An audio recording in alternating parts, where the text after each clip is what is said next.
Sosok laki-laki yang sedang tidur dengan pulasnya di kamar ayah dan ibu Mamata. Sosok itu tersenyum, cuman ngangguk gini, menganggukkan kepalanya seperti ini, lalu sosok itu kembali tertidur.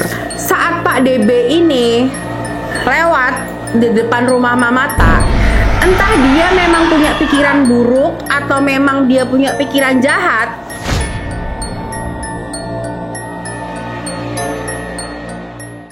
Guys, ketemu lagi sama Mamata di cerita Mamata. Kali ini ada yang beda nih guys. Mamata mau nemenin malam Jumat kalian dengan sesuatu yang seru, mendebarkan, deg-degan, dan horor. Ini adalah konten yang berbeda dari konten-konten Mamata sebelumnya.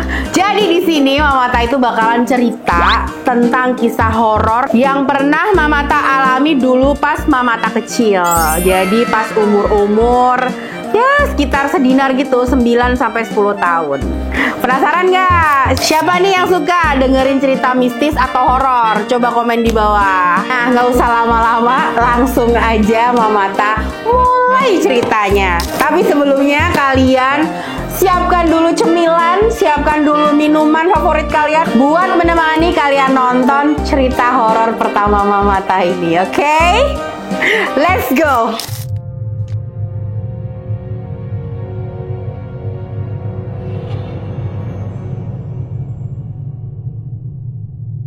Jadi ceritanya ini udah dari tahun 1997 alias 27 tahun yang lalu ketika Mamata itu masih SD guys.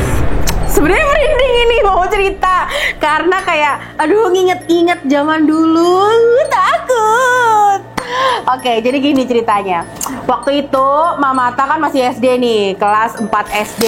Dan background Mamata itu adalah seorang anak pengusaha, di mana ayahnya Mamata itu dulu jual beli motor.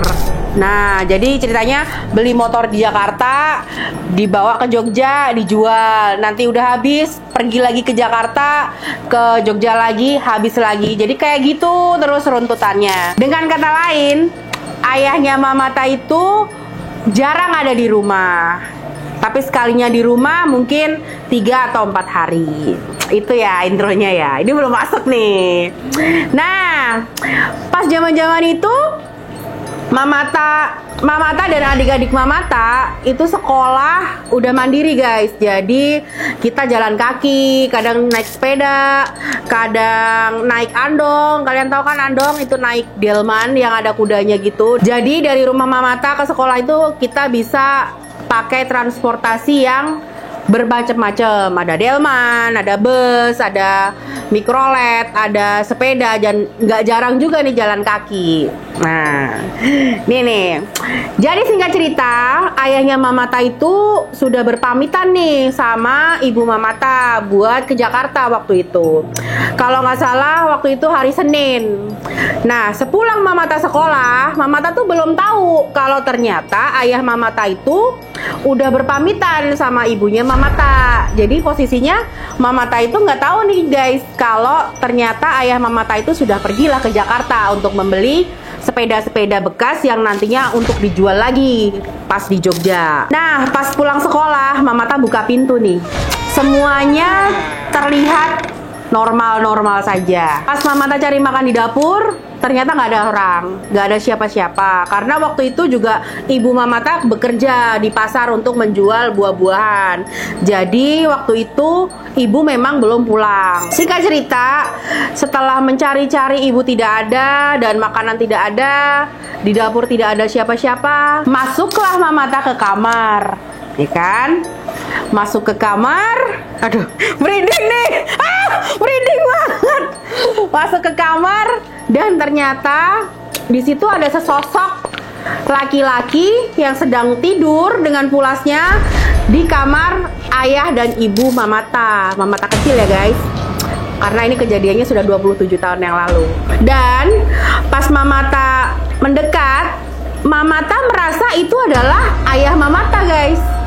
Dan benar aja ketika sosok itu membalikkan badan, langsung set balik badan, itu muka ayah Mamata. itu benar-benar sosok ayah Mamata. Aduh, merinding banget. Lalu sosok itu tersenyum, cuman ngangguk gini, menganggukkan kepalanya seperti ini. Lalu sosok itu kembali tertidur. Oke, di sini belum terlalu merinding ya guys. Nah, karena ayah Mamata tadi tertidur, jadi Mamata memutuskan untuk kembali ke kamar Mamata, menuju ke kamar Mamata. Dia melakukan aktivitas kayak baca-baca komik, bikin diary, kan zaman dulu masih ada diary-diary gitu. Lalu nggak berselang lama, 30 menit kemudian ada yang ngetok. Tok, tok, tok. Dita, bukain pintu. Ternyata ibu Mamata pulang. Nah, pulang nih. Lalu ibu tanya, udah makan? Belum. Loh, kok nggak makan? Nggak ada apa-apa di dapur. Oh ya udah, ibu masakin. Tadi soalnya ibu baru aja nganterin ayah ke terminal. Bayangin, ternyata ibu Mamata nganterin ayah Mamata ke terminal saat Mamata lagi sekolah. Dan di rumah tidak ada siapa-siapa. Lalu sosok tadi yang ada di kamar itu siapa? Karena penasaran, akhirnya Mamata balik lagi ke kamar. Dan Mamata tuh ngeyel nih, di situ ngeyel sama ibu. Ada kok tadi, ada ayah. Orang tadi ayah senyum, orang tadi pas aku buka pintu ayah lagi tidur. Dan ternyata sosoknya udah nggak ada. Jadi tadi itu siapa? Ternyata bukan ayah Mamata. Dan ibu Mamata langsung bilang, ya udah, sekarang bersih-bersih, sholat. Nah, itu kejadian horor yang pertama tuh. Seram, tapi masih bisa ditolerir. Jadi kayak sosoknya itu nggak mengganggu gitu loh guys. Jadi sosoknya hanya menampakkan diri. Dan entah apa maksud dan tujuannya sosok itu menampakkan diri. Dan Mamata pun nggak tahu sosok itu tuh siapa yang menyerupai ayah Mamata. Itu kejadian yang pertama. Ada yang lebih epic nih, tunggu. Nah, kejadian kedua ini sebenarnya bukan Mamata yang ngalamin, tapi masih di rumah Mamata nih guys. Jadi ceritanya gini, waktu itu ada tetangga Mamata yang kita sebut aja namanya Pak DB gitu ya. Pak DB ini memang dikenal sebagai orang yang sangat bermasalah di kampung Mamata. Jadi Pak DB ini suka mencuri, pokoknya bikin onar lah di kampung Mamata. Nah, saat itu ayah Mamata ini memang sedang ke Jakarta nih guys, untuk mengambil motor-motor bekas yang nanti bakalan dijual ketika sampai di Jogja gitu. Jadi di rumah itu memang ayah tidak ada.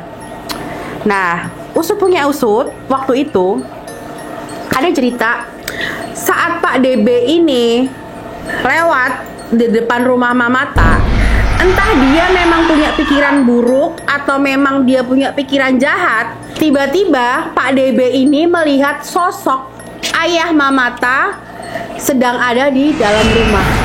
Padahal itu posisinya ayah Mamata benar-benar lagi ada di Jakarta.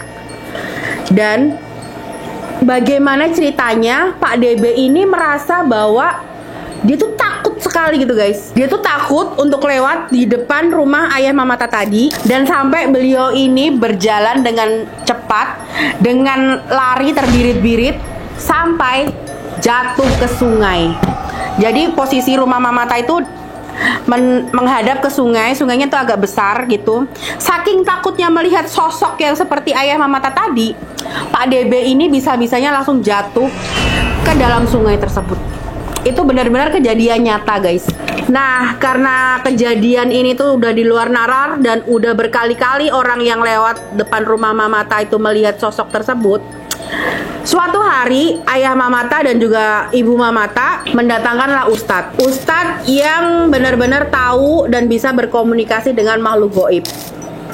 Nah, datanglah ustadz itu. Ustadz itu datang ke rumah. Nah, setelah diterawang, setelah dimediasi dan dia berkomunikasi dengan sosok tersebut, akhirnya kita tahu jawabannya. Ternyata ada teman ayah Mamata yang sengaja menaruh sosok tersebut di dalam rumah Mamata. Tujuannya bukan buat tujuan yang jahat guys sebenarnya.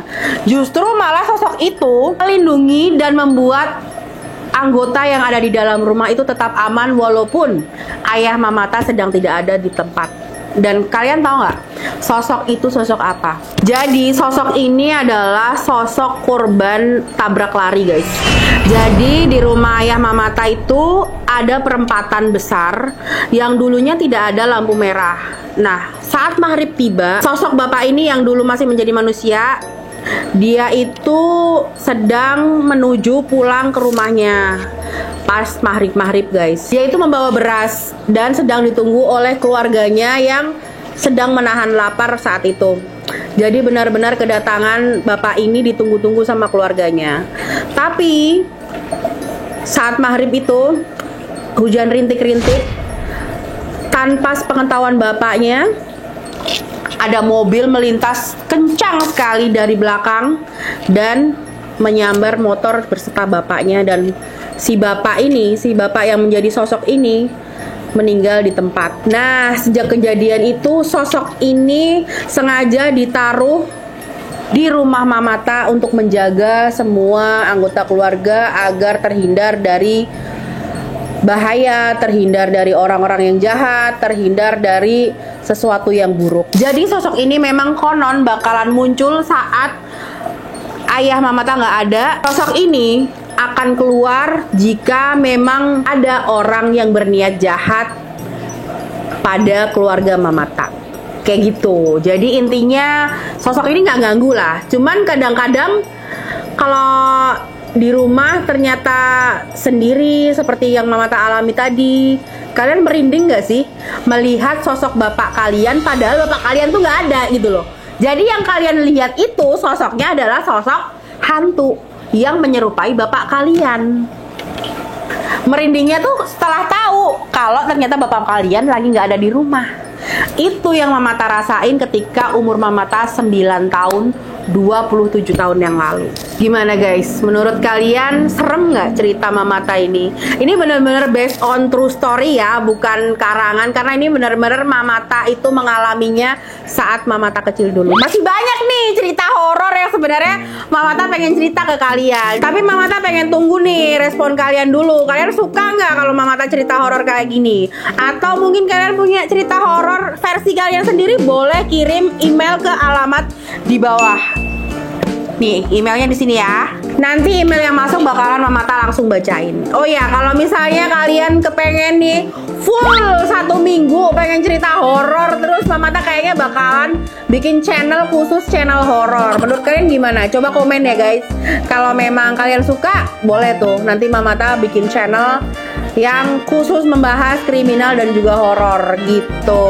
Ya udah deh guys, kayaknya sekian dulu ya cerita Mamata kali ini, dan makasih yang udah nonton. Jangan lupa di like, comment, share, and subscribe. Bye bye. Awas di belakang kalian ada siapa?